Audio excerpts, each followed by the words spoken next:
So today we're going to be talking about, of course, the AFC North.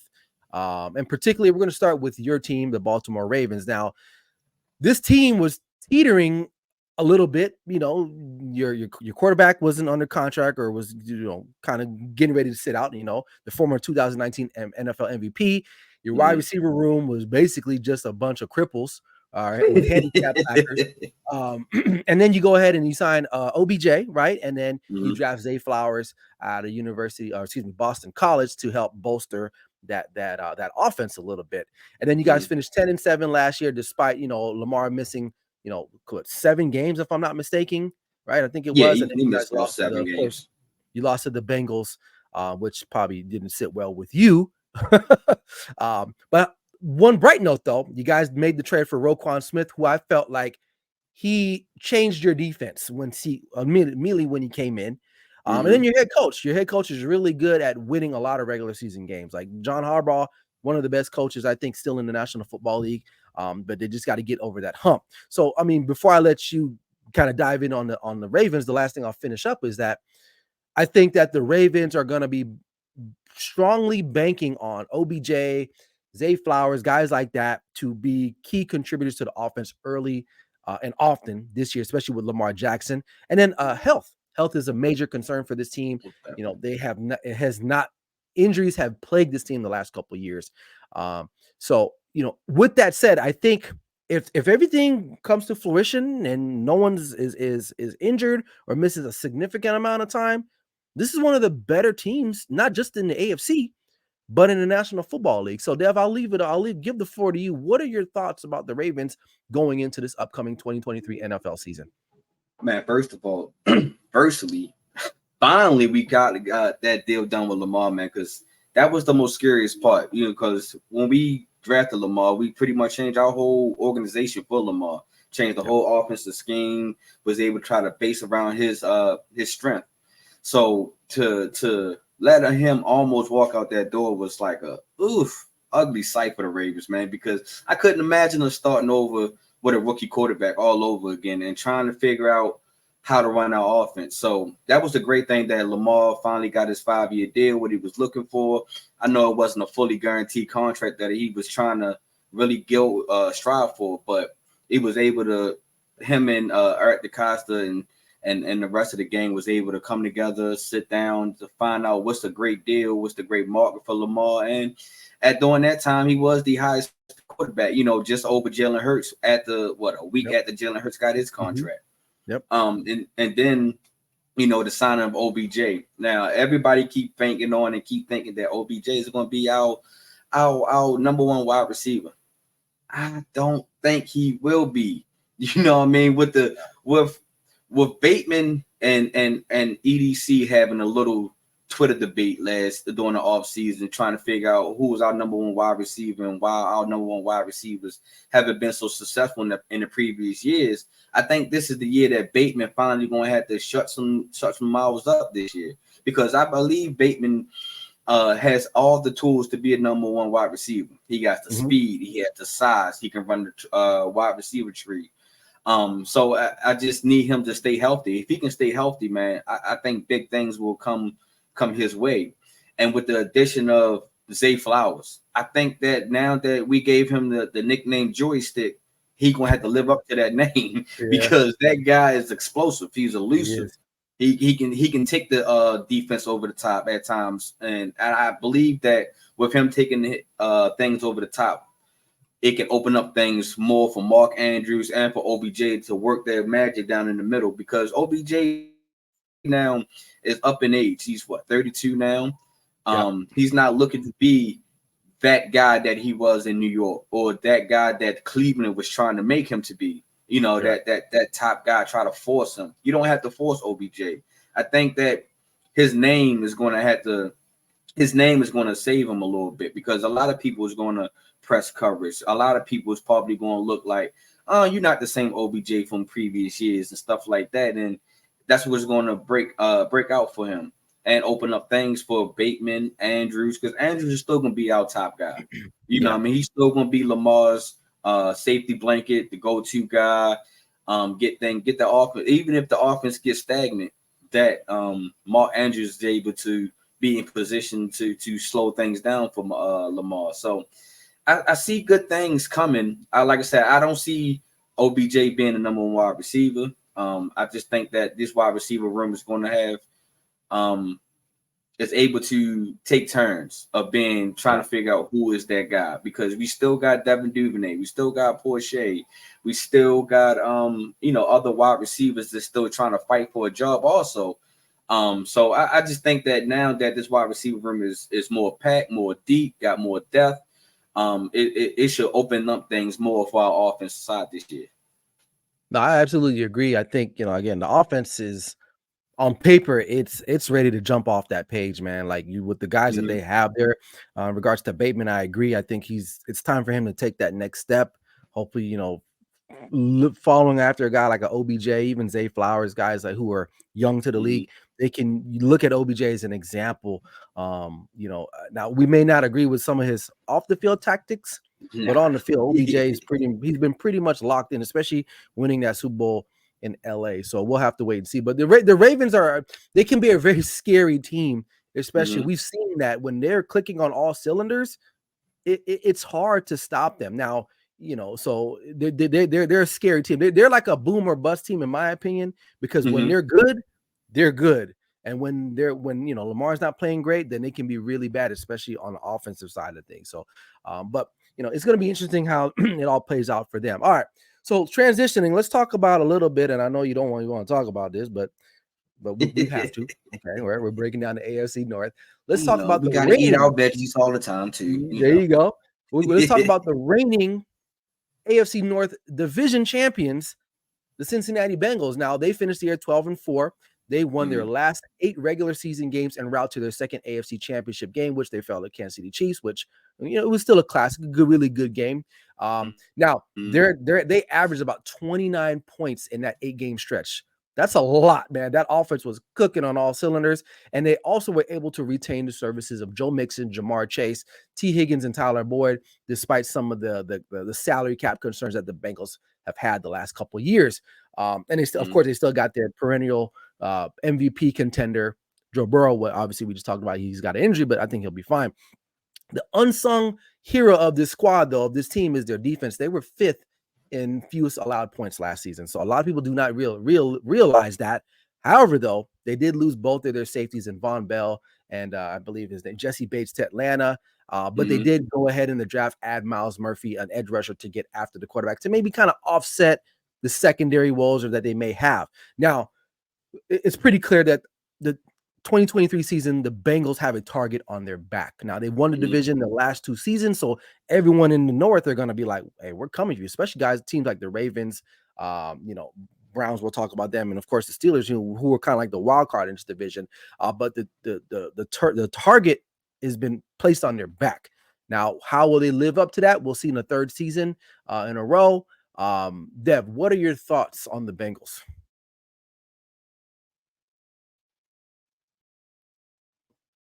Oh, did we lose him? I think we might have lost him there. We'll see if we can try to get him back in here real quick. I think we may have lost him there. Oh, did we get him back? Did we get him back? Nope. He's moving slow. I think we lost him there. Well, hopefully I can try to get him back here shortly. But we'll keep pressing on. So, yeah, I mean, like I said, the Bengals, they're one of the best teams in the AFC, not just the AFC North, led by their quarterback and their head coach. Their head coach, Zach Taylor's done a pretty good job. Who I was pretty, what's the word? Skeptical about his style and just how he would fit. But he's done a fantastic job there in Cincinnati. And well, as we wait for Dev to try to get back, well, we're going to press on and we're going to talk about the Cleveland Browns a little bit here. Let's see here. Let's actually read some comments here real quick before, just to kill some time. We got a fan of Dev here. We got Rod Uncensored Media. What's up? He says, my guy Dev. We got Scott Thaler. I hope I'm saying that right. He says OBJ was best. Looks like we got Dev back. OBJ was best with the Rams. Ron Uncensored says Patriots are winning the AFC East. My boy Patrick Brown says grand riding and happy Sunday, fellas. Or maybe he meant to say grand rising. Okay. Corey Brown, good morning. He says Baker Mayfield on better team now. Bucks, the Browns, Panthers, and the Rams are trash. Sean Spencer, he said, I love y'all setup. Well, appreciate you. We love that you said that, Sean Spencer. Appreciate you. He said, I'm not sure I like that hat, though. Oh, God. Are you a Ravens fans, too, man? You got Ravens fans. You guys, man. I thought Philly fans was unbearable, but some of you guys, man, I don't know. But let me bring back Dev back in the mix here. But, man, I don't get this much hate from anybody else other than these Ravens fans out here. But it's all good. It's all love, man. That's what we do this for. Let me get him back in the mix here. There he is. All right. Oh, man, sorry for the technical difficulties. Hey, it happens, man. It's live TV. We got to roll with the punches here, but it's all good. I was talking about the Bengals, so I'm not gonna. You don't have to listen to me spew about that again. But what are your thoughts about the Bengals? The Bengals is, like you said, they got a target on their back. I believe that the Bengals are in trouble in the future, though, because I think once you pay your quarterback in Joe Burrow, which is deserving, he deserved it. But now, what you gonna do about your big three wide receiver? Your wide receiver crew is going to eventually break up. You're going to have to lose a T. Higgins or a Boyd eventually. Yep. You see that Joe Mixon went and finally took a pay cut to come back to the team, even though the values of the running backs are decreasing. But how often that Joe Mixon, or how much more that Joe Mixon is going to keep taking pay cuts to join this team, and like for the Ravens, the windows is very short for the Bengals also, because like I said, with all this money going to your franchise quarterback, eventually you're going to have to pay other positions. We've seen that the Bengals just lost their 2 starting safeties. Yep. But adding another pass rusher is like now, you add a pass rusher to go with what's his name, Henderson. I don't think that's his name, but I forgot the Bengals. Hendrickson, I think. Henderson. Yeah, you add another pass rushers to go with him, but just like how the Steelers back in on their DBs is very suspect. Yep. You can have all the pass rushing at once, but once you double TJ Watt or and Hitchison, it's like how do you play it now? Now how do you get to the quarterback and your DBs is not all that strong? So I just feel like the Bengals going to have to address that, and if they can address that and address that offensive line again, because that's most definitely their weak link. They did went out and sign our old offensive lineman Orlando Brown to be the left tackle for Joe Burrow, but that wasn't the only position that was a hole on that offensive line. I believe they need to get a right guard, if I'm not mistaken, or a right tackle. To also solidify Joe Burrow. You can't keep playing. You can't pay a quarterback to keep landing on his back, because you see what happened to Andrew Luck. Oh yeah, no, he's not even in the league. He over there, I don't know, making pottery in somewhere in California. I don't know what he's doing. Hey man, I see how you keep taking shots about Ravens fans too, man. Us Ravens fans, we travel in packs and we roll together, baby. I'm finding out now, man. I did not realize you guys were that deep, man, and that thick. Because I was like, dude, we flock together, baby. We flock together. Hey, listen, Raven fan, I'm gonna let you guys know I hold receipts. So each and every one of y'all fools that was talking that smack, I got them receipts. So I'm holding on. And I could be wrong, but hey, I keep them receipts, boy. So we'll keep that in mind. We got a question from Sam Spencer in regards to the Bengals and Bills. He says, have they missed their window? No, I think the Bengals are kind of like right in it with the Bills. The Bills, to me, their window is fading though. It's getting smaller and smaller and smaller, because arguably, if you think about it, the Bengals and the Chiefs are the 2 best teams in the AFC, like in the last two seasons. So the Bills, they were in that conversation, but they've had some bad playoff losses that ended their year.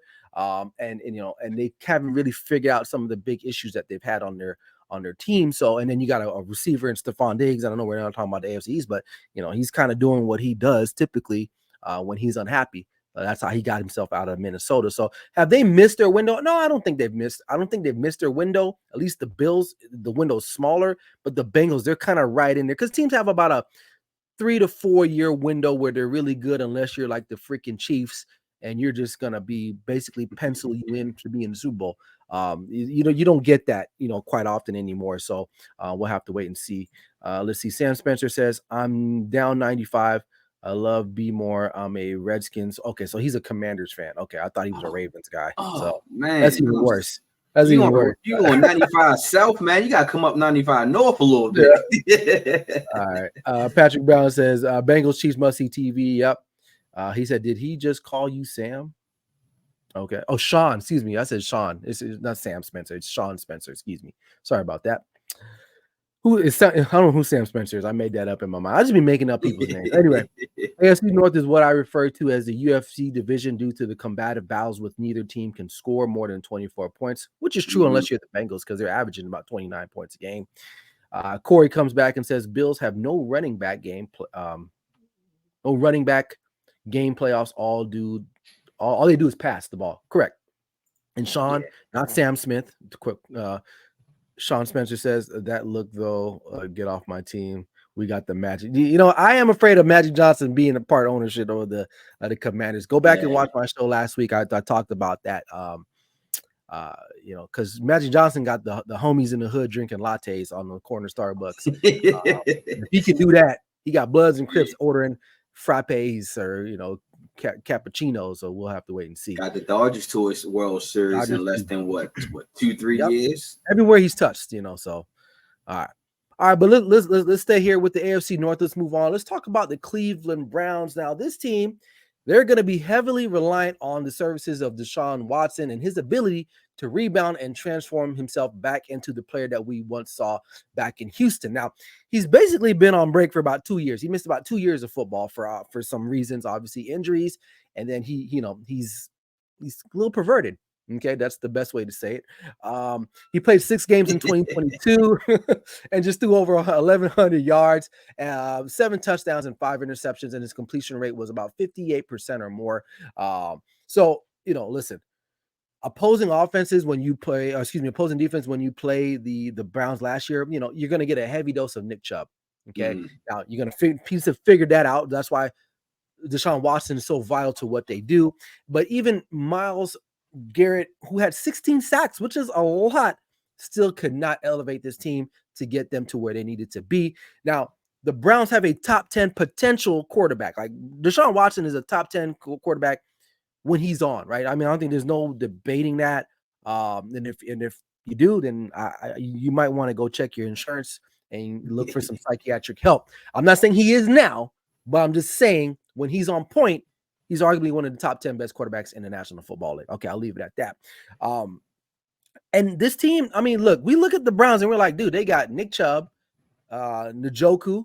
Amari Cooper had a very fantastic season. And trust me, I'm missing that dude today more than ever as a Cowboys fan. He had a remarkable season last year. So they got the pieces there, right? But they're going to be heavily reliant on Deshaun Watson. How will that work out for them? This team, to me, is a very boom or bust feel, because if Deshaun Watson does not return back to form, we're going to be sitting here next year talking about the Browns are still the Browns. Now, Dev, what do you think about the Browns going into 2023? It's all dependent on Deshaun Watson. Like you just said, man, Deshaun Watson going to have to be that top 10 quarterback this year for the Browns to even get some type of recognition this year. Because like you said, it's going to be, the Browns are starting to be like almost like Tennessee Titans. We know we're going to get a heavy dose of the running back game. Right. With Amari Cooper, now with them getting Elijah Moore coming over there to help Amari Cooper, hopefully that can kind of gives out some more range for Deshaun Watson. Because Deshaun Watson last year, you can just tell rhythm was pretty much the factor of him. He was just off. He couldn't find his steps. Even his athletic ability couldn't get him over the hump. So I think that with Deshaun Watson having a full offseason can be scary. Yeah. But the thing about it is the Browns defense. The Browns defense do give up a lot of points. The Browns defense only shows up to like certain games, and that's just the AFC North, in my opinion. I feel like once the Browns get out the AFC North, they kind of just don't show up. So that's going to have to be a deciding factor for them is can they show up to other divisions when it's time to play them, and can Deshaun Watson find a rhythm early? Because if he can't find a rhythm early, I think the Browns will struggle throughout this whole season. Oh, yeah, I agree. And he hopefully he's had a full off season there now. He can find the right masseuses there that he had in Houston. Oh, did I say that on live TV? Oh, my bad. Yeah, but no, I agree. I agree with you, man. They're gonna go just like pretty much every team in the National Football League. You're only gonna go as far as your quarterback's gonna take you, man. You can have everything under the sun, but if you don't have the right quarterback, you know, it makes it a lot different. Now, some teams can get over it. I mean, we've seen in history, you know, teams that maybe have not had like that top superstar quarterback, they've won a Super Bowl, like your Ravens, right? The Trent Dilfer team, you know, but that team is loaded everywhere else. And not to say that Trent Dilfer was a bum, because he wasn't a bum. You see that defense that Trent Dilfer had? I mean, yeah. All the top best defenses ever. Yeah, literally. Like them and the 85 Bears are the top two defenses ever in the National Football League. So you roll a defense like that out there. You had the running back was Jamal Williams back there. Like, so that, you know, he had help. Yeah, Jamal Lewis.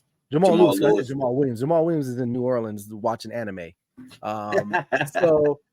So yeah, I mean, but yeah, the Browns, I mean, look, Deshaun Watson, he's getting paid. This is another guy who's getting paid a lot of money. We all forgot about his contract, right? So but yeah, he's gonna have to put up or shut up here in just a minute too. So but yeah, so we'll have to wait and see. All right. Finally, you're the most hated team that you hate. You know, I know you had made a comment to me before the show in our little pre-thing here. You don't wear black and yellow or gold after what? During the fall? Is that right? Is that what you said? From the month of August till February, I do not wear anything black and yellow, black and gold. Anything that's I feel like that's gonna relate to the Steelers, I don't wear it. Don't wear it.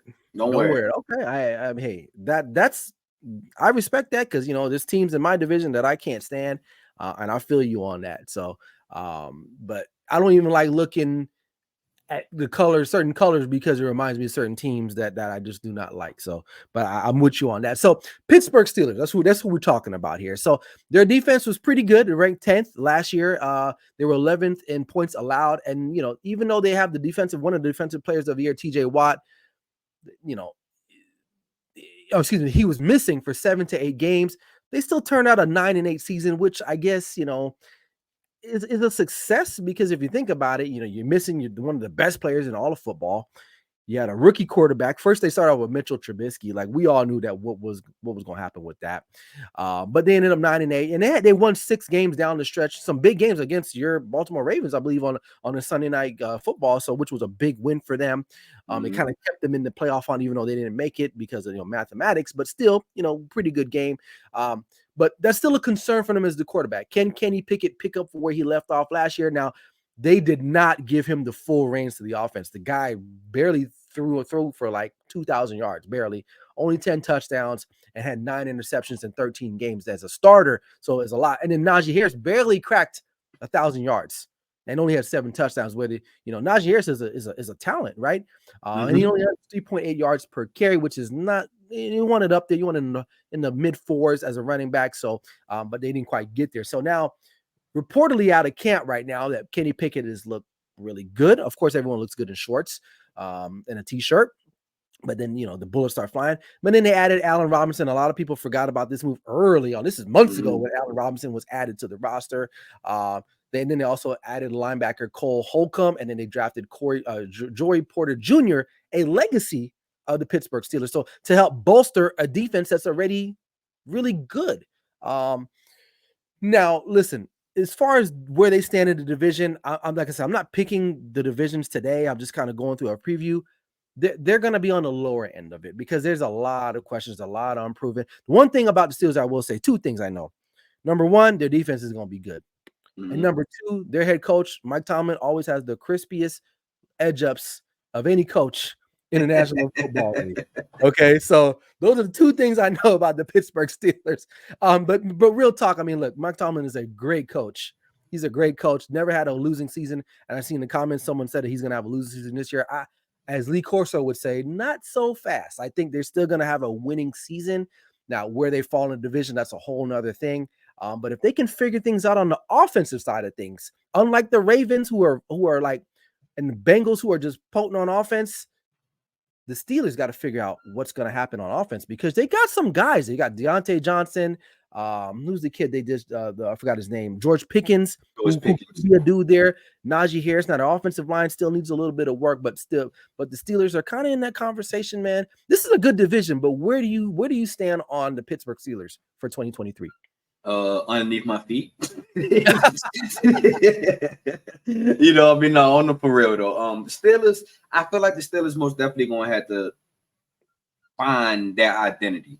Yeah. I think that now that you can't just rely on Coach Tomlin being your identity. I think that this is Najee Harris most definitely gonna have to step up. He's gonna have to command or demand 9 in the box. He should. Yeah. You know, coming from Alabama, running backs normally coming from Alabama is very successful and you know can lead a workhorse. You see what Josh Jacobs finally did once the Raiders finally gave him the opportunity to run the ball. So I think that's what the Steelers most definitely going to have to start with is learning how to get Najee Harris the ball. He has to get, in my opinion, he has to get 22 touches a game. Right. For the wide receiver core, I think they got it. They always had that's one thing that the Steelers can do is draft wide receivers or find wide receivers. Right. You know, with the Plaxico Burress, the who else they had? Even Juju's. I know he's a TikToker, Smith, but he had a nice little run. Antonio Brown. You know what I mean? And you know the list goes on. I mean, the list goes on. Like the Steelers always have and always can find wide receivers. Mm-hmm. It's just that now just like the Browns, Kenny Pickett is going to have to find a way to find a rhythm early. If he can't find a rhythm and they put that trust in him, you can't just give him 25% of the playbook and think that the Steelers can win the game. That's not going to happen. And you're going to have to open up that playbook a little bit more for him. You're going to have to dig deep, and hopefully Allen Robinson can lead that wide receiver group to something. I'm not saying that he's going to be the best wide receiver on their group or be the best wide receiver in the game, but Allen Robinson has tremendous talent. I would have loved the Allen Robinson on the Ravens, you know what I mean? Because the guy is physical, he can get open. The only thing about Allen Robinson is injury, but it's a football, it's a contact sport, you know what I mean? Mm-hmm. So you expect injuries to be a big part of the game. Absolutely. Steelers defense is always going to be there. You know what I mean? I feel like they just like us. They hang their hat on that defense, you know, try to look back to that steel curtain defensive ways. Mm-hmm. You know what I mean? You still got one of the best defensive tackles in Cam Haywood. You got pretty much the best sack leader and TJ Watt if he can stay healthy. Minka Fitzpatrick, excuse me. One of the best free safeties in the game. You know what I mean? So it's like the Steelers have the pieces. It's just that I just don't know exactly what they're missing. They got the great coach, they got a good quarterback, they got a good running back, they got a great defense. It's just like somehow for some strange reason during the middle of the season, the Steelers just get lost and trying to find the identity. So I just think that once they establish an identity, man, that you just see that this division is just pretty much loaded. You know what I mean? And it can tilt any way. Mm-hmm. If the Bengals have a bad season, or Joe Burrow is not there, like we alluded to, we already know that the Bengals is going to have a terrible season. If Lamar can't stay healthy towards the end of the season, you know how the Ravens season might go. Start going south. So that means they will lead towards the Steelers and the Browns if they have a good season. So it's just like it doesn't matter which team is on front, which team is on the back end. It's all about that tipping of the scale towards the end at the right time. And I think that's where the Steelers always try to find it at the end of the season, and it's always be a little bit too late for them. You know, they were just one game away of making the playoffs last year. Right. If I'm not mistaken, I think they were just banking on a team. Yeah, they needed some help. They needed some help, and they just didn't get it. But but they were in the mix, man, and quite surprisingly, you know, it's just, you know, especially the start with Mitch Trubisky and then Kenny Pickett didn't look great either when he first kind of got out there, you know. So, but they kind of figured out a little bit. But I think, like you said, they need to give Pickett the full playbook and see where he runs with that. So